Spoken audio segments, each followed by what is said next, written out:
शरद मोहोळ यांच्या खुनामध्ये आधीच 13 जणांना अटक केलेली होती. त्यात मुन्ना पोळेकर यांचं नाव येत होतं. परंतु आत्ता नवीन हाती आलेल्या माहितीनुसार मुन्ना पोळेकर हा एक मोहरा असून खरे सूत्रधार पोलिसांना सापडलेले आहे, असे आपल्याला वेगवेगळ्या न्यूज चॅनलवर बातमी दिसत आहे. पनवेल पोलिसांनी काल रात्री 10 जणांना पनवेलमधून अटक केलेली आहे.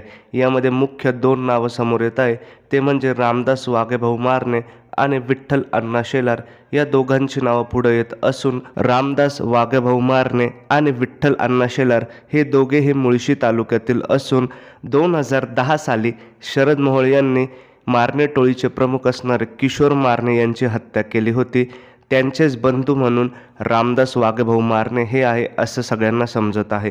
रामदास वाघे मारणे हे किशोर मारणे यांचे बंधू आहेत. 2010 साली किशोर भाऊ मारणे यांच्या हत्येचा बदला घेण्यासाठी केलेलं होतं की यामागे आणखीन काही कारण आहे, यासाठी पोलीस यंत्रणा मार्गी लागली असून पोलीस यंत्रणा संपूर्ण प्रकरणाचा तपास करत आहेत. शरद मोहोळ यांच्या हत्याकांडामध्ये अजून कुठल्या प्रकारच्या बाबी उलगडायच्या आहे हे देखील पोलिसांमार्फत आपल्याला लवकरच कळणार आहे.